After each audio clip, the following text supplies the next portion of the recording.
ونعوذ بالله من شرور أنفسنا ومن سيئات أعمالنا من يهده الله فلا مضل له ومن يضلل فلا هادي له أشهد أن لا إله إلا الله وحده لا شريك له وأشهد أن محمدا عبده ورسوله يا أيها الذين آمنوا اتقوا الله حق تقاته ولا تموتن إلا وأنتم مسلمون يا أيها الناس اتقوا ربكم الذي خلقكم من نفس واحدة وخلق منها زوجها وبث منهما رجالا كثيرا ونساء واتقوا الله الذي تساءلون به والأرحام إن الله كان عليكم رقيبا يا أيها الذين آمنوا اتقوا الله وقولوا قولا سديدا يصلح لكم أعمالكم ويغفر لكم ذنوبكم ومن يطع الله ورسوله فقد فاز فوزا عظيما أما بعد فإن أصدق الحديث كتاب الله وخير الهدي هدي محمد صلى الله عليه وسلم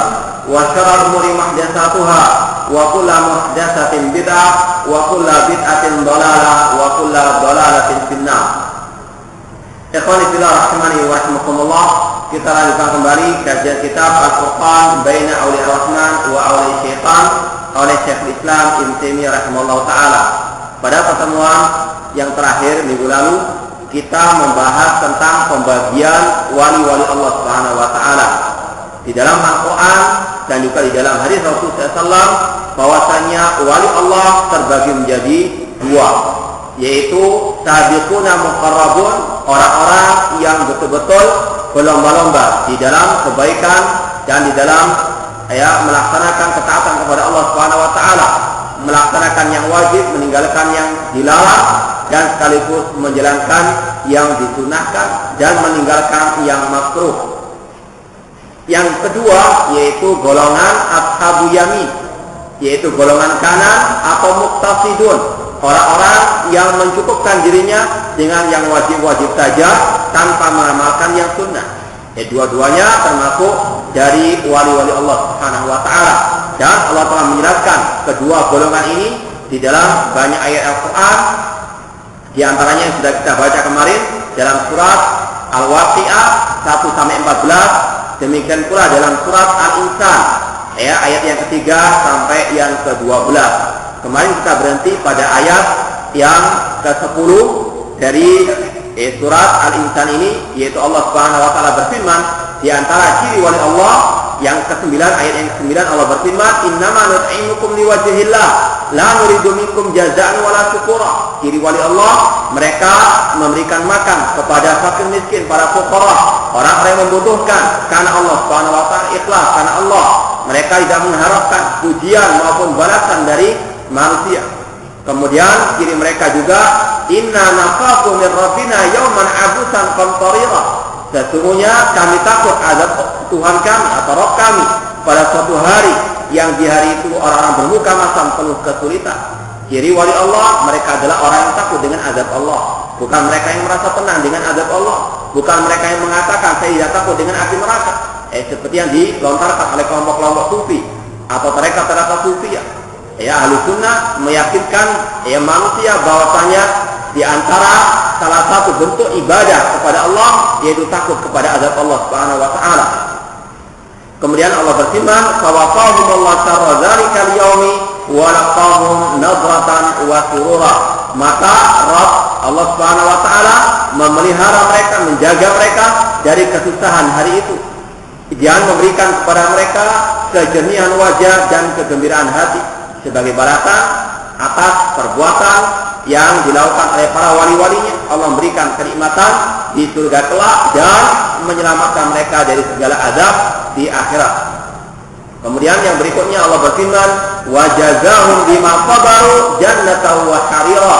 Dan Allah Subhanahu wa taala memberi balasan kepada mereka para wali-walinya dikarenakan mereka bersabar dalam beribadah kepada Allah, bersabar dalam meninggalkan maksiat kepada Allah, bersabar di dalam menjalankan hidup ini meskipun penuh dengan cobaan, menjalankan dakwah ini meskipun penuh dengan tantangan. Mereka bersabar atas semua gangguan, maka Allah pun memberikan balasan surga dan pakaian sutra pada hari kiamat kelak. Muttaqiina fiha 'alal ara'ik, di dalamnya di dalam surga mereka duduk berterekan di atas dipan. La yarawna fiha syamsan wala zamharira. Mereka tidak merasakan di dalamnya teriknya matahari dan tidak pula merasa dingin yang menyengat. Mereka betul-betul di atas kenikmatan yang kekal abadi di surga Allah Subhanahu wa taala dikarenakan amal perbuatan mereka, dikarenakan iman kepada Allah Subhanahu wa taala. Kemudian juga Allah menyebutkan tentang wali-walinya ini dan tentang balasan bagi para wali-walinya di dalam surat Al-Mutaffifin ayat yang ke-7 sampai ayat ke-28. Allah berfirman, "Kalla inna kitabal fujjari lafi sijjin." Sekali-kali tidak, sesungguhnya catatan perbuatan orang-orang yang fajir, catatan perbuatan orang yang berbuat maksiat itu ada di dalam sijjin. Wa ma adraka ma sijjin? Apakah sijjin itu? Disebutkan oleh para ulama, sijjin adalah tempat yang paling rendah di bawah permukaan bumi ini, atau lapisan yang paling bawah di muka bumi ini. Langit memiliki 7 tingkatan, demikian bumi memiliki 7 lapisan. Sebagaimana Allah berfirman dalam surat At-Talaq, Allahu ladzi khalaqa sab'a samawatin wal arda wa minal ardi mislahunna. Allah menciptakan langit dengan 7 lapisnya, demikian pula Allah menciptakan bumi dengan 7 lapisnya. Sijil, kitab catatan amal perbuatan orang-orang yang berbuat kemaksiatan, orang-orang kafir, mereka dicatatkan amal perbuatan mereka diletakkan di lapisan bumi yang paling bawah. Kitabun marqum, suatu catatan yang sudah ditulis di dalam Lauhul Mahfuz. Wailu yawma idzin lil mukadzibin, celaka bagi orang-orang yang mendustakan pada hari kiamat. Alladzina yukadzibuna biyaumiddin, yaitu orang-orang yang mendustakan hari kiamat. Wa ma yukadzibu bihi illa kullu mu'tadin atim, dan tidaklah yang mendustakan hari kiamat kecuali setiap orang yang melampaui batas dan yang berbuat dosa. Idza tutla alaihi ayatuna qala asatirul awwalin, apabila dibacakan kepada orang-orang kafir ayat-ayat kami, kata Allah, mereka atau dia mengatakan ayat Al-Quran merupakan dongeng orang-orang yang terdahulu. Kalla barrana ala qulubihim ma kanu yaktubun, sekali-kali tidak, bahkan menutup hati mereka perbuatan yang mereka lakukan. Hati mereka tertutup atas apa yang mereka lakukan. Ini merupakan hatinya orang-orang kafir, yaitu qalbun mayyit, hati yang tertutup oleh dosa, oleh kekufuran mereka.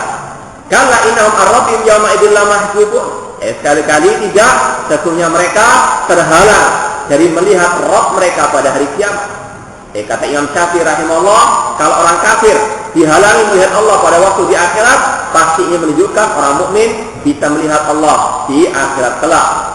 Ini merupakan salah satu dalil Ahlussunnah bahwasanya orang beriman melihat wajah Allah di surga kelak. Tsumma innahum lasalul jahim, kemudian orang-orang kafir tersebut akan dimasukkan ke dalam neraka jahim. Tsumma yuqalu hadzal ladzi kuntum bihi tukadzibun, kemudian dikatakan kepada mereka, inilah balasan atas apa yang kalian dustakan. Mereka mendapatkan orang-orang kafir, orang-orang yang musyrik, mereka mendapatkan balasan siksa lahir maupun batin. Siksa lahir mereka dimasukkan dalam api neraka. Siksa batin mereka pun diberikan kabar-kabar yang sangat mengerikan. Ini ayat-ayat yang berkaitan dengan orang-orang kafir. Kemudian Allah melanjutkan dengan menceritakan, menjelaskan bagaimana balasan bagi para wali-wali Allah Subhanahu wa taala. Demikianlah Al-Qur'an. Ayat-ayatnya masanya selalu berlawanan antara satu dengan yang lain, dalam artian ketika Allah menyebutkan tentang orang kafir, Allah menyebutkan orang mukmin. Ketika Allah menyebutkan tentang surga, Allah menyebutkan tentang neraka. Ketika Allah menyebutkan tentang tauhid, Allah menyebutkan tentang masalah syirik. Oleh karena itu tidak cukup kita hanya melaksanakan yang satu saja, melaksanakan yang baik-baik saja tanpa meninggalkan yang batil. Bertauhid harus meninggalkan syirik, menegakkan sunnah harus membasmi bid'ah. Tidak bisa hanya yang penting sunnah saja, tidak harus dibasmi kebid'ahan tersebut. Tidak cukup hanya tauhid, harus membasmi kesyirikan. Wa may yakfur bit-taghut wa yu'min billah faqad istamsaka bil urwatil wuthqa. Barang siapa yang kufur kepada tauhid dan beriman kepada Allah, harus digandengkan. Kufur kepada tauhid, menjauhkan diri dari kesyirikan, membasmi kesyirikan, menegakkan tauhid, menghidupkan sunnah, membasmi kebid'ahan, menjalankan ketaatan kepada Allah, meninggalkan maksiat kepada Allah Subhanahu wa taala, mencintai orang-orang yang beriman, memusuhi orang-orang yang berbuat syirik. berwala, berloyalitas kepada ahli sunnah, memusuhi ahli bidah. Itulah kehidupannya seorang muslim. Inilah Al-Quran. Tidak pernah Al-Quran menjelaskan hanya satu bagian saja, yang baik-baik saja tidak. Namun Al-Quran juga menjelaskan yang jelek, agar manusia menjauhinya, agar manusia betul-betul meninggalkan. Allah setelah menyebutkan tentang orang-orang yang diancam masuk api neraka dari orang-orang kafir, Allah menyebutkan tentang para penghuni surga, para wali-wali. Allah berfirman, "Kalla inna kitabal abrari lafi 'illiyyin." Sekali-kali tidak, sesungguhnya kitabal abrar, catatan amal perbuatan orang-orang yang baik itu lafi 'illiyyin, ada di 'illiyyin. Apa itu 'illiyun? Wa ma adraka ma 'illiyun? Kitabun marfuh. Catatan yang tertulis dalam Lauhul Mahfuz. Kata para ulama, 'illiyun adalah catatan amal yang diletakkan di atas surga Allah Subhanahu wa taala, di atas langit yang ketujuh. Ini perbedaan antara para orang kafir yang mendustakan hari kiamat, yang mana catatan amal mereka diletakkan di dalam lapisan bumi yang paling rendah, sedangkan catatan amal perbuatan orang yang beriman ada di atas langit sana. Yashhaduhul muqarrabun. Catatan amal perbuatan tersebut disaksikan oleh para malaikat yang al-muqarrabun, yang dekat kepada Allah. Innal abrara lafi na'im. Sesungguhnya orang yang baik, yaitu para wali-wali Allah, mereka di dalam kenikmatan. Alal ara'ik yang turun, di atas dipan-dipan yang megah, yang indah, yang mahal, mereka melihat. Kata para ulama tafsir, melihat apa mereka? Yaitu melihat Allah Subhanahu wa taala. Di surga kelak orang yang beriman, mereka duduk di atas dipan-dipan mereka melihat wajah Allah Subhanahu wa taala. Yang selama di hidup mereka di dunia, mereka selalu melihat Allah, mereka selalu beribadah kepada Allah. Namun ketika di surga kelak, mereka akan didapatkan wajah Allah Subhanahu wa taala. Di dunia, meskipun mereka tidak bisa melihat Allah, namun mereka beriman kepada Allah, mereka mendekatkan diri kepada Allah, maka balasannya Allah akan menampakkan wajahnya kepada orang yang beriman di surga kelak. Alal araiki yang turun, di atas dipan-dipan itulah mereka akan melihat wajah Allah Subhanahu wa taala. Ta'rifu fi wujuhihim nadratan na'im. Engkau melihat di wajah-wajah mereka penuh dengan keceriaan dan kenikmatan. Yusqawna min rahiqin makhtum. Mereka diberikan minuman dari arak, dari khamr yang murni. Khitamu misk, yang mana akhirnya baunya adalah minyak kasturi atau minyak wangi kasturi. Wa fi dzalika falyatanafasil mutanafisun. Oleh karena itulah, maka hendaklah manusia, orang yang beriman, berlomba-lomba mendapatkan pahala di surga ini. Wa mizajuhu min tasnim. Kemudian campurannya dari tasnim. Apa itu tasnim? Ainan yashrabu bihal muqarrabun, yaitu mata air dari surga yang diminum oleh orang-orang yang al-muqarrabun, yaitu para wali-wali Allah yang sangat tinggi tingkatnya, sangat tinggi derajatnya, yaitu mereka-mereka yang melaksanakan kewajiban, meninggalkan larangan, melaksanakan yang sunnah, meninggalkan yang makruh. Kemudian disebutkan oleh Abdullah bin Abbas di sini dan juga oleh para ulama salaf yang lainnya tentang tafsir ayat ini. Wa an Abbas radhiyallahu anhuma wa ghairina salaf. Dari Abdullah bin Abbas radhiyallahu anhuma dan juga dari ulama salaf yang lainnya, mereka mengatakan yumzaju li ashabil yamin masjan. Ini perbedaan tingkatan di surga kelak antara al-abrar, antara al-muqarrabun, as-sabiqun dengan ashabul yamin. Dua-duanya merupakan wali-wali Allah Subhanahu wa taala. Namun ketika mereka berbeda tingkatan amal ibadahnya di dunia, maka mereka juga berbeda tingkatan pahalanya di surga Allah Subhanahu wa taala. Kenikmatan yang mereka rasakan berbeda. Tentunya yang al-muqarrabun, yang mereka tinggi tingkatannya di dunia, amal perbuatan mereka mendapatkan lebih banyak kenikmatan. Di antaranya masalah minuman yang akan mereka rasakan. Kalau ashabul yamin adalah mereka-mereka yang melaksanakan kewajiban saja tanpa melaksanakan yang sunnah. Mereka mendapatkan minuman, namun minuman yang ada campurannya, bukan murni dari khamr. Kalau di surga mereka dihalalkan meminum al-khamr. Kalau khamrnya al-muqarrabun ini murni 100%, adapun minumannya ashabul yamin ini masih ada campurannya. Wa yashrabu biha al-muqarrabuna sirfan. Adapun al-muqarrabun ini meminum dari ar-rahiq tadi murni 100% tanpa ada campuran sama sekali. Wa huwa kama qala Allah taala yashrabu biha wa lam yakul yashrabu minha. Ini pembahasan secara bahasa ada perbedaan antara kata-kata yasrabu biha dengan yasrabu minha. Inilah pentingnya bahasa Arab dalam memahami Al-Quran dan Sunnah Rasulullah SAW. Tanpa bahasa Arab terkadang kita tidak bisa mengetahui bagaimana keindahan Al-Quran Karim. Kita tidak bisa membedakan antara sastra dengan tidaknya. Oleh karena itulah aib, sekali lagi aib. Misalnya bagi seorang dai misalnya, ketika dia berdakwah apalagi mengaku sebagai Ahlussunnah tidak bisa bahasa Arab, hanya bisa membaca dari terjemahan-terjemahan, sehingga banyak fatwa yang muncul akan sesat dan menyesatkan. Karena banyak di antara hadis-hadis Rasulullah SAW yang dia tidak pahami dari sisi bahasanya, kemudian dia mengikuti terjemahan, lihatlah kemudian dia berfatwa tanpa hak. Ada sebagian dai yang tidak bisa bahasa Arab, kemudian ketika ditanya apa hukum sholat, apa hukum orang yang tidak sholat berjamaah di masjid, dia mengatakan kafir, murtad dari Islam. Dengan dalil, pakai dalil juga, namun dia pahami dengan otaknya sendiri tanpa merujuk kepada pemahaman para ulama. Pakai hadis katanya Sahih Muslim, namun tidak melihat kepada syarahnya Imam Nawawi, karena dia tidak bisa melihat syarahnya ulama, tidak bisa bahasa Arab, sehingga fatwanya sesat dan menyesatkan. Mengatakan orang yang tidak bersolat berjamaah di masjid kafir, padahal tidak ada seorang ulama pun dari Ahlussunnah mengatakan hal seperti itu. Ini adalah dari pemahaman akalnya sendiri yang tidak bisa merujuk kepada pemahaman para ulama, karena dia tidak bisa bahasa Arab, tidak bisa merujuk kepada buku-bukunya para ulama yang berbahasa Arab. Maka berhati-hati. Wa yasrabu biha al-muqarrabun. Di sini disebutkan perbedaan antara kata-kata yasrabu biha dengan yasrabu minha. Dalam Al-Quran tadi disebutkan al-abrar, orang-orang muqarrabun, yasrabu biha al-muqarrabun. Apa perbedaannya? Al-Quran tidak mengatakan yasrabu minha, nama Al-Quran mengatakan yasrabu biha. Li'annahu dhammana qawlahu yasrabu makna yarwi. Dikatakan yasrabu biha, ini perbedaan satu huruf saja berbeda maknanya. Kalau tadi dikatakan yasrabu biha artinya orang-orang yang al-muqarrabun, yang sudah tinggi derajatnya di surga, itu mereka meminum dan sekaligus mereka puas dengan minumannya tadi. Ini kata-kata bi bermanfaat, menunjukkan perbedaannya dengan tingkatan yang lebih rendah daripada mereka. Kalau al-muqarrabun yang tingkatannya tinggi, mereka minum dari khamar tersebut dan mereka puas dengan minuman yang mereka minum. Adapun kata-kata yasrabu minha, itu artinya minum namun tidak sampai puas. Ini perbedaannya. Satu huruf dalam bahasa Arab terkadang berbeda maknanya. Bahkan terkadang berlawanan maknanya.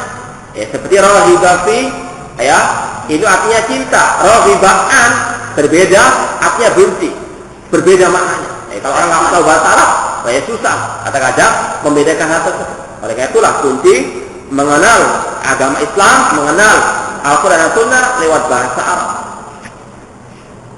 Faidah tidak, faidah syarif qad yasrab wala yarwa.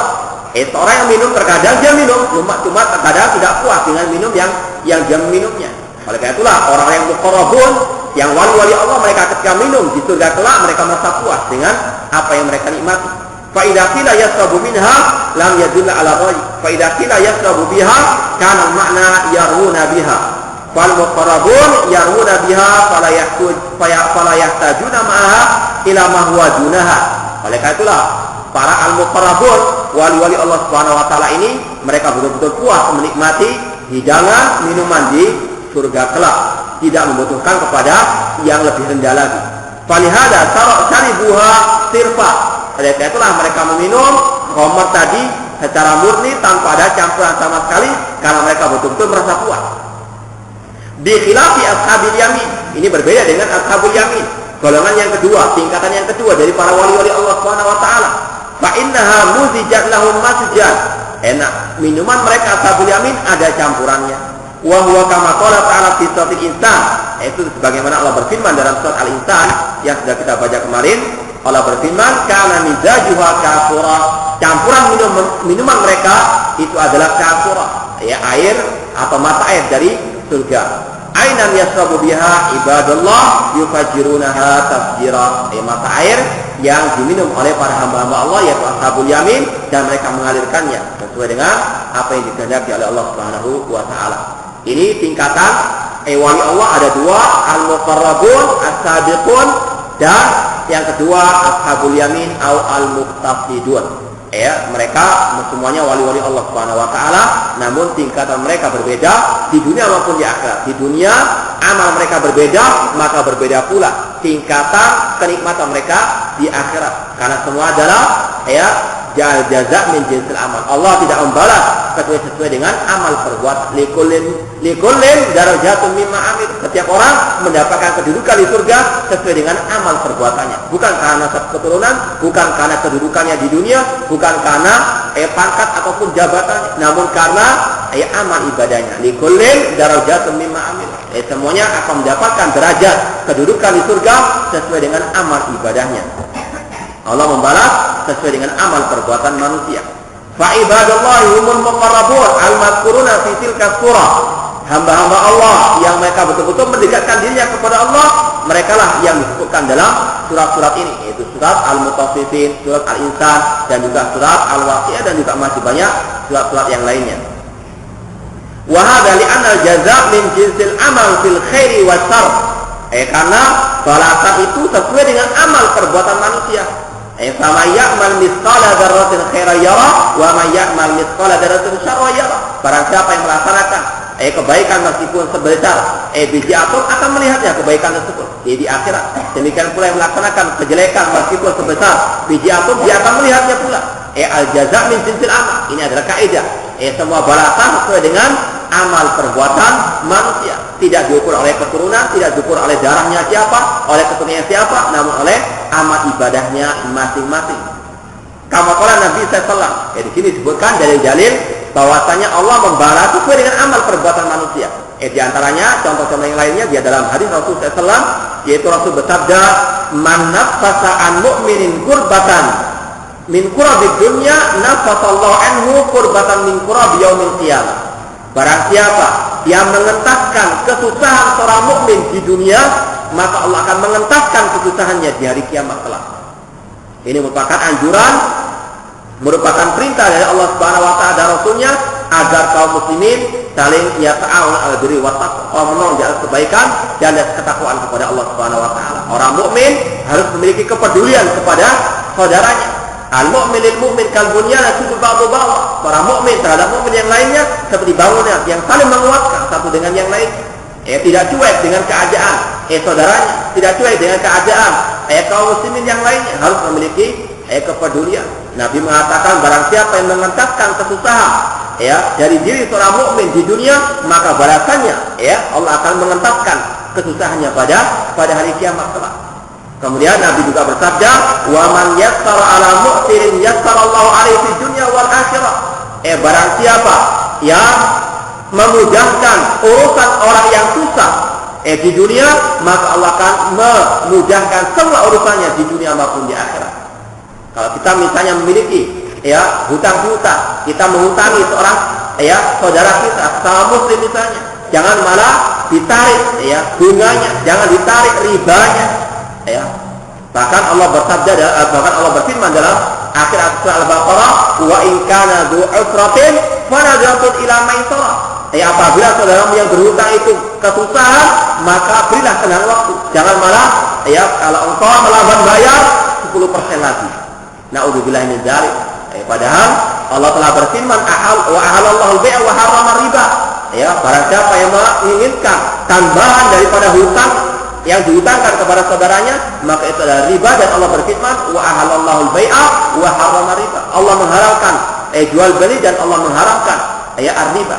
Seperti tadi menghutangi dengan tujuan untuk mendapatkan persenannya, tambahannya, meskipun 0,1% atau 0,01% misalnya, tetap itu ada riba. Nabi mengatakan, man zada istazada faqad arba. Barang siapa yang menambah atau minta tambahan dengan adanya kesepakatan, maka itu ada riba. Padahal Allah menyediakan pahala yang sangat besar. Barang siapa yang memudahkan kesusahan orang yang susah, maka Allah akan memudahkan urusannya di dunia maupun di akhirat. Wa man sabara musliman sabara Allah fi dunya wal akhirah. Barang siapa yang menutupi aib seorang muslim, maka Allah akan menutupi aibnya di dunia maupun di akhirat. Bukan malah menyebarkan aib saudaranya. Kalau memang saudaranya tersebut tergelincir dalam kesalahannya. Dan ini wajib perlu dibedakan antara orang muslim yang salah, khilaf, tanpa disengaja mungkin, atau dia mungkin sembunyi-sembunyi dalam kemaksiatannya. Kewajiban kita menasihati dan menutupi aibnya, bukan malah menyebarkannya, bukan malah menghibahnya, menggunjingnya. Wala yattabadukum ba'd ayuhibbu ahadukum ayakula lamati maitan fakarihtumuk. Ya, janganlah sebagian kalian menghibah, menggunjing sebagai yang lain. Apakah salah satu di antara kalian suka untuk makan bangkai saudaranya sendiri? Ini adalah orang yang menggunjing, menyebarkan aib saudaranya. Ini kalau orang itu seorang muslim yang dia tergelincir, dia khilaf, ya, karena tidak ada manusia yang maksum. Ya, kullu bani adam khata', setiap manusia pasti pernah berbuat kesalahan. Saudara yang melihat kesalahan saudaranya tersebut, maka wajib menutupinya, menasihatinya, kemudian menutupinya, bukan malah menyebarkan aibnya. Ini kalau orang muslim, orang awam misalnya, orang-orang yang dia tidak sengaja berbuat kesalahan. Adapun orang yang dia berbangga dengan kemaksiatannya, atau dia sebagai penyuruh kesesatan, maka wajib untuk menyebarkan kesesatannya di tengah umum. Disebutkan ini adalah kesesatan orang ini, wajib untuk berhati-hati. Jadi bedakan, menutup aib, menutup kesalahan orang muslim yang dia tidak berbangga dengan kesalahannya, yang dia tidak menyerukan kepada kesalahannya, maka ditutupi aibnya. Adapun para dai-dai penyesat umat, maka kewajiban kita memperingatkan umat dari kesesatan. Kita sebutkan ini kesesatan-kesesatannya, wajib untuk dijauhkan. Ya, ini harus dibedakan. Dan inilah yang dibedakan oleh para ulama al-sunnati wal jamaah. Para ulama sepakat mengatakan la ghibata li al-bidah. Tidak ada istilah ghibah, tidak ada istilah menggunjing bagi al-bidah. Al-bid'ah salah, mereka menyuruh kepada kesesatan, wajib diperingatkan umat darinya. Tidak ada ghibah. Maka bedakan antara istilah menghibah orang muslim dengan menghibah al-bidah, menghibah orang muslim yang mereka adalah orang-orang yang tidak menyebarkan kesalahan mereka, tidak suka berbangga dengan kesalahan mereka, wajib ditutupi, tidak boleh digibah. Adapun para al-bidah, penyeru kesesatan, penyeru kemaksiatan, wajib untuk digibah. Coba dilihat dalam kitab Riyadhus Shalihin oleh Imam Nawawi rahimahullah. Imam Nawawi setelah menyebutkan tentang dalil-dalil haramnya ghibah, kemudian beliau mengiringi dengan bab, yaitu ghibah yang dibolehkan. Itu diantaranya ghibah kepada orang-orang atau terhadap orang-orang al-bidah atau para penyeru kesesatan. Nabi mengatakan secara asal, barang siapa yang menutup aib saudaranya muslim, maka Allah akan menutupi aibnya di dunia maupun di akhirat. Dan dalam hadis yang lain disebutkan, barang siapa yang mencari-cari kesalahan saudaranya, padahal saudaranya sudah berusaha untuk menutupi aibnya, dia berusaha untuk meninggalkan kemaksiatan, namun terkadang dia salah. Kalau ada orang mencari aib-aib orang tersebut, maka Allah akan membukakan aibnya, meskipun dia berbuat kesalahan di dalam rumahnya sendiri. Al-jaza' min jinsil amal. Kalau orang itu mencari-cari kesalahan orang lain, menyebarkan aib orang lain, tanpa hak, maka Allah akan betul-betul menyebarkan aibnya di tengah-tengah kaum muslimin. Pasti akan ada hukum sunatullah, hukum Allah Subhanahu wa taala bagi mereka-mereka yang menzalimi kaum muslimin. Kemudian Rasulullah SAW bersabda, wallahu fi aunil abdi ma kana al-abdu fi auni akhi. Allah akan selalu menolong para hambanya selama hambanya menolong saudaranya. Al-jaza' min jinsil amal. Seorang muslim jika menolong saudaranya, Allah akan menolongnya selama-lamanya. Ini adalah balasan Allah Subhanahu wa taala, dan ini juga sebagai anjuran bagi seorang muslim untuk dia betul-betul memiliki kepedulian kepada saudaranya. Seorang muslim bukan orang yang cuek terhadap saudaranya, harus betul-betul saling ta'awun. Namun ta'awun di atas apa? Kalau mau di atas apa? Alal birri wa taqwa. Wa la ta'awun alal itsmi wal udwan. Namun jangan kau menolong dalam kemaksiatan ataupun dalam permusuhan di dalam agama ini. Wa man salaka tariqan yaltamisu fi ilman sahalallahu bihi tariqan ilal jannah. Kemudian Rasul melanjutkan lagi, barang siapa yang menempuh perjalanan dalam rangka menuntut ilmu agama, maka Allah mudahkan jalannya menuju kepada surga. Ini adalah balasan pahala yang sangat besar yang Allah sediakan bagi para penuntut ilmu agama.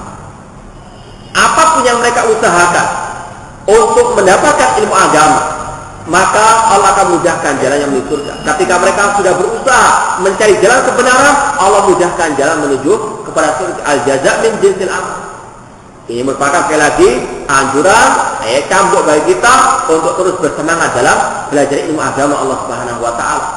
Karena balasannya sangat besar, Allah akan mudahkan jalannya menuju surga. Siapa yang tidak mau surga Allah Subhanahu wa taala? Dan inilah jalannya. Jalan menuju surga apa? Jalan menuju surga adalah belajar ilmu agama, yaitu agama Islam yang berdasarkan Al-Quran, Sunnah Rasulullah SAW, dan pemahaman para salafus saleh. Itulah jalan menuju kepada surga Allah Subhanahu wa Ta'ala. Maka sangat rugi bagi mereka-mereka yang bermalas-malasan dalam belajar ilmu agama, padahal ini adalah jalan menuju kepada surga Allah Subhanahu wa Ta'ala. Belajar ilmu agama dengan duduk di majelis ilmu, dengan membaca buku-buku yang bermanfaat, buku-buku yang ditulis oleh ulama-ulama ahli sunnah, oleh para dai-dai ahli sunnah, bukan buku-buku yang ahli bidah. Maka itulah juga jalan menuju kepada surga Allah Subhanahu wa Ta'ala.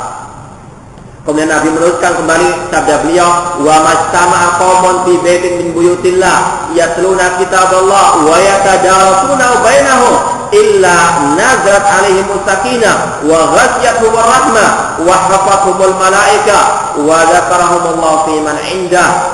Kata Nabi SAW, tidaklah sekelompok manusia berkumpul di salah satu rumah-rumah Allah, mereka membacakan Al-Quran dan saling mempelajari ayat Al-Quran, kecuali akan turun kepada mereka ketenangan, dan mereka akan diliputi oleh rahmat Allah, dan para malaikat akan mengelilingi majlis mereka, dan Allah akan memuji mereka di kalangan makhluk yang ada di sisinya. Ini keutamaan belajar ilmu agama di dalam masjid-masjid Allah Subhanahu wa Ta'ala. Dan kita mohon kepada Allah Subhanahu wa Ta'ala, semoga majlis kita seperti ini mendapatkan pahala yang telah dicantumkan oleh Nabi SAW di dalam hadisnya ini. Keutamanya sangat besar. Ketenangan akan turun kepada mereka yang belajar ilmu agama, terutama di dalam masjid-masjid Allah Subhanahu wa Ta'ala. Mungkin setiap hari kita mendapatkan banyak problematika. Kalau kita duduk di masjid sejenak antara maghrib dan isya, insyaallah akan tenang kembali hati kita. Ini adalah janji Rasulullah SAW. Ini adalah janji Allah Subhanahu wa Ta'ala. Innallaha la yukhliful mi'ad, dan Allah tidak akan mungkin mengingkari janjinya. Pasti kalau kita betul-betul ikhlas dalam belajar ilmu agama di dalam masjid Allah, kita akan mendapatkan pahala yang sangat besar. Kita akan mendapatkan ketenangan. Tidak ada lagi yang dicari oleh seorang muslim kecuali ketenangan. Ketenangan yang hakiki, yaitu ketenangan dalam dia mendekatkan diri kepada Allah. Di antaranya dengan dia duduk di majlis ilmu yang dibacakan ayat-ayat Allah, dibacakan hadis-hadis Rasulullah SAW, dibacakan ucapan-ucapan para ulama salaf. Kemudian pahala berikutnya atau ganjaran yang berikutnya, Allah Subhanahu wa Ta'ala akan menurunkan rahmatnya kepada mereka. Seorang muslim selalu mengharapkan rahmat Allah. Tanpa rahmat Allah, manusia, kaum muslimin tidak akan mungkin bisa hidup dengan layaknya. Kita mengharapkan rahmat Allah, dan di antara jalan menuju rahmat Allah yaitu dengan bermajlis ilmu di masjid-masjid Allah Subhanahu wa Ta'ala. Wa hafathumul malaika, para malaikat akan mengelilingi majlis mereka. Kemudian Allah akan memuji mereka di kalangan para malaikat yang ada di sisinya. Sangat besar kemuliaan bagi orang yang belajar ilmu agama, yaitu yang berdasarkan Al-Quran maupun Sunnah Rasulullah SAW. Kemudian Nabi bersabda, wa man batta'a bihi amaluhu lam yusri' bihi nasabuhu. Barang siapa yang memperlambat amalnya, maka tidaklah nasab keturunannya bisa mempercepat amal perbuatan tersebut. Amalnya sedikit, namun dia memiliki nasab keturunan yang masya Allah, keturunan Nabi misalnya, dia mengaku sebagai keturunan Rasulullah SAW. Namun kalau dia tidak beramal, tidak ada manfaatnya keturunan tersebut. Nasab keturunan tidak bermanfaat. Yang bermanfaat di dalam agama Islam, di sisi Allah Subhanahu wa Ta'ala adalah amal ibadah. Rasul jelas-jelas mengatakan, man batta'a bi amaluhu lam yusri' bihi nasabu. Barang siapa yang sedikit amal ibadahnya, yang lambat amal ibadahnya, tidak bisa dipercepat dengan nasab keturunan. Nasab keturunan tidak bermanfaat di sisi Allah Subhanahu wa Ta'ala. Dan sering kita sampaikan, demikian pula ucapan Nabi Sallallahu Alaihi Wasallam kepada putri beliau, ya Fatimah binta Muhammad, salini min mali masiti launi anki minallahi syai'a. Wahai Fatimah bintu Muhammad, putrinya Nabi Muhammad SAW, mintalah kepadaku harta di dunia ini yang aku miliki sesuai dengan apa yang kau maui, karena aku yang bermanfaat di sisi Allah bagimu pada hari kiamat. Yang bermanfaat adalah amal ibadah. Maka tidak perlu untuk kita menoleh kepada mereka-mereka yang hanya sekedar membanggakan nasab keturunan. Tidak ada manfaatnya di dalam agama Allah Subhanahu wa Ta'ala. Inna akramakum indallahi atqakum. Sesungguhnya yang paling mulia di sisi Allah, di antara kalian ada yang paling bertakwa kepada Allah Subhanahu wa Ta'ala. Jangan pernah berbangga dengan nasab keturunan. Jangan pernah berbangga dengan kedudukan, dengan pangkat, dengan jabatan, dengan pujian manusia di dunia ini. yang kita jadikan ukuran ada ridha Allah Subhanahu wa taala. Yang kita jadikan ukuran adalah iman wal amal saleh. Wal asri innal insana fi khusr illa alladziina aamanu wa amilus shalihat. Itu ukurannya, al-iman wal amal saleh. Bukan nasab keturunan, bukan jabatan, bukan kedudukan, bukan harta di dunia ini, karena semuanya akan hancur, akan binasa kecuali al-iman wal amal as-saleh. Ini hadis riwayat Muslim di dalam Sahih beliau. Sekali lagi dibawakan di sini oleh Syekhul Islam Taimiyah rahimahullah untuk menunjukkan kepada kita bahwasanya balasan Allah itu sesuai dengan amal perbuatan manusia. Kalau ada manusia yang mempermudahkan urusan kaum muslimin di dunia ini, maka Allah akan memudahkan urusannya di akhirat kelak. Demikian pula yang mengentaskan kesusahan orang muslim, Allah akan mengentaskan kesusahannya di akhirat. Al-jaza min jinsil amal. Demikian pula Nabi bersabda, ihfazillah yahfazka. Jagalah Allah, pasti Allah menjaga balasan sesuai dengan amal perbuatannya. Kalau dia mau menjaga agama Allah, menjaga syariat Allah, mau mentauhidkan Allah, mau melaksanakan sunnah Rasulullah SAW, pasti Allah akan menjaganya di dunia maupun di akhirat. Sekali lagi, balasan Allah tergantung dengan amal, bukan pada nasab keturunan. Wa qala sallallahu alaihi wasallam, Nabi juga bersabda, ar-rahimuna yarhamuhumur rahman. Orang yang suka menyayangi makhluknya, maka Allah akan menyayangi mereka. Kasih sayang manusia yang diberikan kepada sesamanya, maka Allah akan memberikan kasih sayangnya kepada orang tersebut. Al-jaza' min jinsil amal. Balasan sesuai dengan amal perbuatan manusia. Irhamu man fil ardi yarhamkum man fis sama'. Rahmatilah apa yang di atas muka bumi ini, pasti zat yang di atas langit akan menyayangi diri kalian. Hadis riwayat Tirmidzi dan derajatnya sahih. Kata Nabi sallallahu irhamu man fil ardi. Rahmatilah, kasihanilah manusia-manusia makhluk yang ada di atas muka bumi ini, pasti zat yang di atas langit akan menyayangi kalian. Hadis ini juga menyatakan bahwasanya Allah ada di atas langit, bukan di mana-mana. Dan hadis ini juga menyatakan bahwasanya balasan sesuai dengan amal perbuatan manusia. Kalau manusia menyayangi makhluk hidup di atas muka bumi ini, pasti Allah akan menyayanginya ketika di dunia, ketika di akhirat kelak. Bentuk kasih sayang manusia kepada yang lainnya banyak sekali. Dilarang manusia misalnya mengazab manusia yang lainnya tanpa hak. Orang kafir misalnya dia tidak berhak untuk dibunuh, kemudian kalau dibunuh berarti dia tidak menyayangi manusia. Jangankan manusia, binatang pun Allah wajibkan kita untuk menyayangi mereka. Bahkan Rasul bersabda, innallaha katabal ihsan ala kulli syai', fa idza qataltum fa ahsinul qitlata wa idza dzabhtum fa ahsinul dzibhata. Kata Rasulullah, sesungguhnya Allah mewajibkan kebaikan kepada semua makhluknya. Apabila kalian membunuh, bunuhlah dengan cara yang baik, jangan dicincang meskipun orang kafir. Ini adalah rahmatnya Islam, ini tuntunannya Rasulullah SAW. Boleh benci namun jangan keterlaluan. Kemudian barang siapa yang ingin menyembelih binatang, sembelihlah dengan cara yang baik. Bukan dengan cara yang jahat, bukan dengan cara yang kejam, namun dengan cara sembelihan yang bagus. Bahkan Rasul mengancam dengan ancaman yang sangat berat.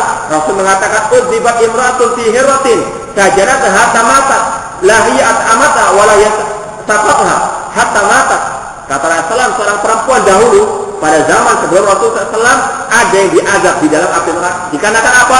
Dikarenakan dia memenjarakan seekor kucing. Dia tidak memberikan makan, tidak memberikan minum, dan dia tidak mengeluarkannya untuk mencari makan.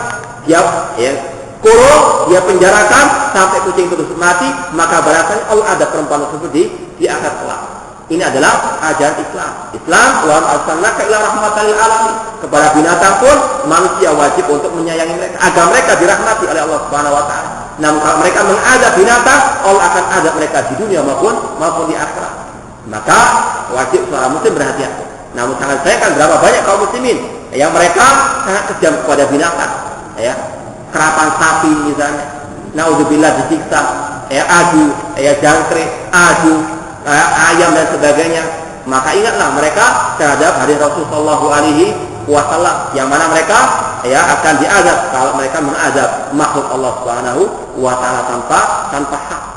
Seorang perempuan diazab dikarenakan dia memenjarakan, mengurung kucing sampai mati tanpa dia memberi makan, sengaja tidak mau memberi makan ataupun minumannya. Namun sebaliknya, ketika ada seorang perempuan yang meskipun dia merupakan seorang perempuan yang berbuat maksiat, namun karena dia menyayangi seekor binatang, seekor anjing, dia berikan air untuk minum, maka Allah masukkan dia ke dalam surganya. Inilah irhamu man fil ardi yarhamkum man fis sama. Rahmatilah makhluk Allah yang ada di atas muka bumi ini, pasti Allah yang ada di atas langit sana akan merahmati kalian. Kemudian dalam hadis yang lain disebutkan di sini, wa fil haditsil akhar as-sahih ala di sunan yaqulullahu ta'ala ana rahman. Dalam hadis yang sahih dalam kitab-kitab as-sunan disebutkan bahwasanya Allah berfirman dalam hadis qudsi, aku adalah Ar-Rahman, zat yang maha menyayangi. Khalaqur rahimah, aku menciptakan ar-rahim, silaturahmi.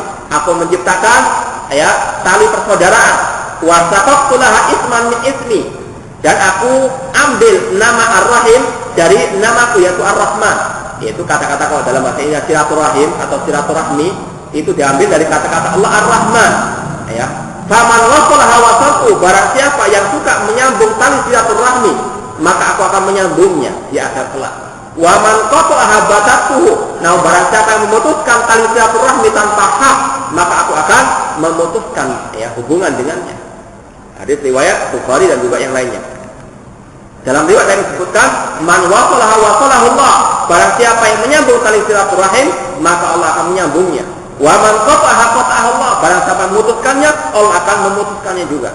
Ini adalah contoh-contoh bahwasanya balasan Allah itu tergantung atas amal perbuatan manusia. Yang baik dibalas dengan yang baik, yang jelek akan dibalas dengan kejelekan pula.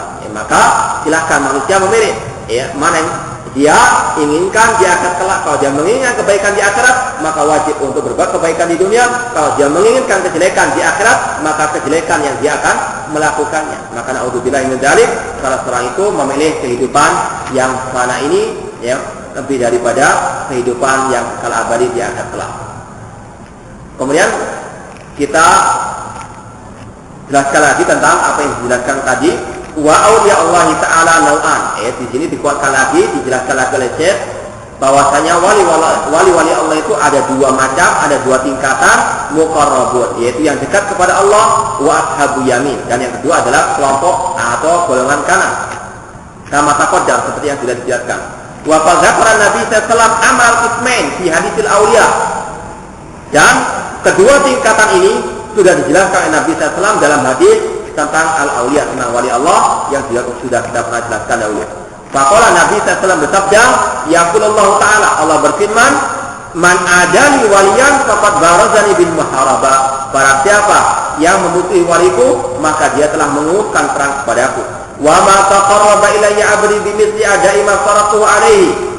Tidaklah seorang hambaku itu mendekatkan kepada diriku seperti apa yang dia lakukan dari halal yang diwajibkan. Wala yazalu 'abdi yataqarrabu ilayya bin nawafil hatta uhibbahu, dan senantiasa hambaku mendekatkan dirinya kepadaku dengan hal-hal yang nawafil, yang sunnah-sunnah, yang mustahab, sehingga aku pun mencintainya. Wali Allah tidak terlepas dari perbuatan yang dua ini, perbuatan yang wajib dan perbuatan yang sunnah. Yang melaksanakan yang wajib, melaksanakan yang sunnah, inilah al-muqarrabun, yang tinggi derajatnya. Adapun yang melaksanakan kewajiban saja tanpa yang sunnah, tetap dia sebagai wali Allah, namun tingkatan yang kedua. Dan balasannya nanti di akhirat juga demikian, berbeda dengan al-muqarrabun. Wali Allah tidak terlepas dari dua hal ini, kewajiban dan yang sunnah. Adapun yang berbuat kemaksiatan, berbuat kebid'ahan, jauh daripada kewajiban, jauh daripada yang sunnah, maka dia bukan malah wali Allah, meskipun pakaiannya masya Allah kelihatan sebagai seorang wali, karena memang yang diukur adalah amal ibadah dan akidahnya dan imannya kepada Allah Subhanahu wa taala. Fa idza ahbabtuhu kuntu sam'ahu alladhi yasma'u bihi. Apabila aku telah mencintainya, maka aku akan menjadikan pendengaran, atau aku akan meluruskan pendengarannya yang dia mendengar dengannya, dan aku akan menjadi penglihatan yang dia melihat dengannya. Yaitu kata para ulama, artinya Allah akan meluruskan penglihatannya, tidak melihat kecuali kepada yang halal. Wa yadahu yabtisu biha, kemudian aku akan menjadi tangannya yang dia memukul dengannya, dia tidak memukul kecuali untuk di jalan Allah Subhanahu wa taala. Wa rijlahu yamshi biha, dan aku akan menjadi kakinya yang dengannya dia melangkah. Artinya Allah akan meluruskan setiap langkah-langkah dan gerak-geriknya. Fal abrar ashabul yamin humul mutaqarribuna ilaihi bil fara'id. Al abrar yaitu ashabul yamin, mereka adalah orang yang mendekatkan diri kepada Allah dengan yang diwajibkan oleh yang diwajibkan Allah Subhanahu wa taala, yang fardu. Dan seorang muslim, seorang wali Allah tidak akan mungkin dia tahu yang mana yang wajib, mana yang sunnah, mana yang fardu, mana yang tidak, kecuali dengan dia belajar. Tidak akan mungkin menjadi wali Allah kalau orang itu jahil terhadap agama Allah Subhanahu wa taala. Wali Allah orang yang rajin belajar ilmu agama Allah Subhanahu wa taala, karena belajar ilmu agama merupakan bagian dari kewajiban yang Allah wajibkan kepada kita semuanya. Sebagaimana Rasul bersabda, "Talabul ilmi fardhatun 'ala kulli muslimin." Belajar ilmu agama itu merupakan sesuatu yang diwajibkan terhadap setiap muslim ataupun setiap muslimah. Tidak akan mungkin menjadi seorang wali kecuali mereka betul-betul rajin belajar ilmu agama, tahu mana yang wajib, mana yang haram, mana yang dilarang, mana yang diperintahkan, mana yang sunnah, mana yang mustahab. Yaf'aluna ma aujaballahu alaihim. Mereka ashabul yamin, golongan kanan. Ini mereka adalah orang-orang yang melaksanakan apa yang diwajibkan Allah Subhanahu wa taala. Wa yatrukuna ma haramallahu alaihim, dan meninggalkan yang diharamkan oleh Allah Subhanahu wa taala. Wala yukallifuna anfusahum al-mandhubat, namun mereka tidak membebani diri mereka dengan yang sunnah-sunnah. Mereka mencukupkan dengan yang wajib saja. Namun mereka tahu ini wajib, ini adalah sunnah. Mereka melaksanakan yang wajib saja, yang sunnah mereka tidak mau melaksanakannya. Namun mereka tetap meyakini itu adalah sunnah. Bukan malah mengolah-olahnya, bukan malah mencela agama Allah Subhanahu wa taala. Bukan malah memperolah agama Allah. Namun dia mengetahui ini yang wajib, ini yang sunnah, namun dia tidak melaksanakan yang sunnah, namun dia tetap sebagai wali Allah Subhanahu wa taala. Walal kaffa an fudulil mubahat, dia juga tidak meninggalkan hal-hal yang mubah. Ini adalah golongan yang kedua dari wali-wali Allah Subhanahu wa taala. Wa amma sabiquna al-muqarrabun wa taqarrabu ilaihi bin nawafil ba'dal fara'id. Adapun wali Allah yang paling tinggi derajatnya yaitu mereka-mereka yang mendekatkan dirinya kepada Allah dengan yang sunnah setelah yang wajib. Yang wajib dulu dikerjakan, baru yang mustahab, yang sunnah. Ini wali Allah yang sangat tinggi derajatnya. Sekali lagi, ini wajib, ini sunnah haruslah berdasarkan Al-Quran maupun sunnah Rasulullah SAW. Bukan dengan akalnya sendiri, bukan dengan bid'ahnya, namun dengan Al-Quran maupun sunnah Rasulullah SAW. Fa'alul wajibat wal mustahabbat. Wali-wali Allah yang tinggi tingkatnya ini, mereka melaksanakan yang wajib dan yang mustahab. Wa tarakul muharramat wal makruhat. Mereka meninggalkan yang haram dan juga yang makruh. Falamma taqarrabu ilaihi bi jami'i ma yaqdiruna alaihi min mahbubatihi ahabbahum ar-rabbu hubban taman. Maka ketika para wali-wali Allah yang muqarrabuna ini, mereka betul-betul mengerahkan semua tenaga mereka untuk mendapatkan kecintaan Allah, maka Allah pun betul-betul mencintai dengan kecintaan yang sempurna. Setiap manusia tahu tentang dirinya, di mana kedudukannya di sisi Allah Subhanahu wa taala. Kata para ulama salaf, kalau Anda ingin mengetahui kedudukan diri Anda di sisi Allah, maka letakkanlah pengagungan Allah terhadap pengagungan Anda terhadap Allah Subhanahu wa taala. Sampai di mana pengagungan kita kepada Sayyid Allah, kepada Allah Subhanahu wa taala, maka sesuai dengan kadar pengagungan kita itulah kedudukan kita di sisi Allah Subhanahu wa taala. Allah akan mengagungkan kita kalau kita mengagungkan Allah Subhanahu wa taala. Fadhkuruni azkurkum waskuruni wa la takfur. Ingatlah kepadaku, aku akan mengingatkan. Al jaza min jinsil amal.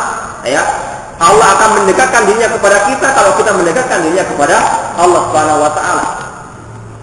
Begitu juga para wali-wali Allah, ketika mereka betul-betul mencari semua jalan untuk mencapai kecintaan Allah, maka Allah pun mencintai mereka dengan cinta yang sempurna. Kama qala ta'ala, sebagaimana dalam hadis tadi, senantiasa hambaku mendekatkan dirinya kepadaku dengan yang nawafil sampai aku mencintainya. Yakni al-hubbal mutlaq, yaitu Allah mencintai dengan kecintaan yang sempurna.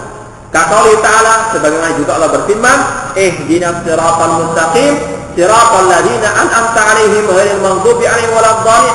Ya Allah, tunjukkanlah kami ke jalan yang lurus, jalannya orang-orang yang telah Engkau beri nikmat atas mereka, bukan jalannya orang yang Engkau murkai atau orang-orang yang sesat. Yaitu an'ama 'alaihim al-in'am al-mutlaq at-tam, yaitu mereka-mereka yang telah Engkau beri kenikmatan yang sempurna. Apa nikmat Allah yang paling sempurna? Yaitu nikmat hidayah. Hidayah mendapatkan siratal mustaqim. Nikmat yang terbesar adalah nikmat seorang muslim mendapatkan hidayah dari Allah untuk berpegang teguh dengan tauhid, berpegang teguh dengan sunnah Rasul sallallahu alaihi wasallam.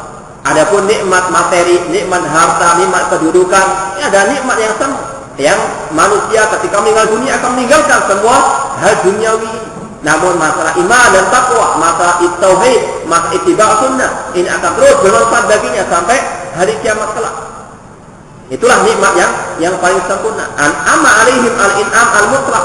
Allah memberikan nikmat kepada mereka ahlus sunnah dengan nikmat yang sempurna. Yang mana Allah telah berfirman, "Wa may yuti'illaha war rasulah, fa ulaika ma'al ladzina an'ama Allahu alaihim minan nabiyyin was-siddiqin wasyuhada was-shalihin wa hasuna ulaika rafiqa." Barang siapa yang mentaati Allah dan mentaati Rasulnya, maka mereka lah yang akan bersama orang-orang yang Allah beri nikmat atas mereka dari kalangan para nabi, dari kalangan para siddiqin, para syuhada, para sholihin, dan mereka lah sebaik-baik teman. Ini adalah tafsir dari surat Al-Fatihah yang selalu kita baca. Ihdinash mustaqim. Apa jalan yang lurus itu? Yaitu jalannya para anbiya, jalannya para siddiqin, yaitu Abu Bakar Siddiq, asyuhada, yaitu para sahabat Rasulullah SAW. Para sholihin, mereka adalah para sahabat Rasulullah SAW. Oleh karena Imam Ibnu Qayyim menafsirkan Shiratal Mustaqim adalah jalannya para sahabat Rasulullah SAW. Dan itulah nikmat yang paling besar yang dimiliki oleh seorang muslim. Nikmat bisa mengetahui jalan yang lurus, jalannya para sahabat Rasulullah SAW, mengetahui akidahnya para sahabat, berpegang teguh dengan akidahnya para sahabat, berpegang teguh dengan manhajnya para sahabat Rasulullah SAW. Nikmat yang tidak ada duanya di atas muka bumi ini sesuai dengan firman Allah Ta'ala. Fahaulal muqarrabun saratil mubahat fi haqqin ta'at. Al-muqarrabun, orang yang selalu berbuat kebaikan ini, orang-orang yang selalu dekat kepada Allah, yang paling tinggi derajatnya di antara tingkatan para wali, mereka adalah orang-orang yang menjadikan hal-hal yang mubah itu sebagai bentuk ketaatan kepada Allah Subhanahu wa taala. Kata para ulama, sesuatu yang mubah asalnya mubah, namun kalau diniatkan untuk ibadah pasti bernilai ibadah. Seorang misalnya makan, orang minum, ini sesuatu yang mubah secara asal. Namun kalau dia niatkan untuk beribadah kepada Allah, dia makan, niatnya untuk menguatkan dirinya dalam beribadah kepada Allah, maka waktu dia makan, dia ditulis pahala oleh Allah Subhanahu wa taala. Innamal a'malu binniyat. Sesungguhnya amal perbuatan tergantung pada niatnya. Seorang suami, seorang pria, seorang laki-laki bekerja, keluar rumah, kalau dia niatkan untuk ibadah kepada Allah, melaksanakan kewajiban, ketika dia keluar rumah ada niat untuk beribadah kepada Allah dengan dia mencari nafkah, maka setiap langkahnya akan dinilai ibadah oleh Allah Subhanahu wa taala. Itulah al-muqarrabun, setiap langkahnya untuk beribadah kepada Allah Subhanahu wa taala. Setiap ucapannya dia tidak mengucapkan kecuali niatnya untuk beribadah kepada Allah Subhanahu wa taala. Fahaulal muqarrabun syarat al-mubahat fi haqqin ta'at. Sesuatu yang mubah kalau dilakukan oleh orang al-muqarrabun, mereka melakukannya dalam rangka taat kepada Allah, yataqarrabuna biha ila Allah azza wa jalla. Fakanat a'malu kulluha ibadatun lillah. Wali-wali Allah, setiap amal perbuatannya ibadah kepada Allah Subhanahu wa taala. Betul-betul langkahnya ikhlas karena Allah Subhanahu wa taala, maka mereka pun di akhirat mendapatkan syaribu sirfan kama amilahu sirfan, maka mereka akan mendapatkan minuman di surga kelak, minuman yang murni tanpa ada campuran, karena betul-betul niat mereka yaitu lillahi ta'ala semuanya. Ucapannya, langkahnya, niatnya semuanya untuk Allah Subhanahu wa taala. Qul inna sholati wa nusuki wa mahyaya wa mamati lillahi rabbil alamin. Katakan sesungguhnya salatku, sesembelihanku, hidup dan matiku hanya untuk Allah Subhanahu wa taala. Inilah al-muqarrabun, wali-wali Allah semuanya diserahkan kepada Allah Subhanahu wa taala. Wallahu ta'ala wa da'wana alhamdulillahi rabbil alamin. Wassalamualaikum warahmatullahi wabarakatuh.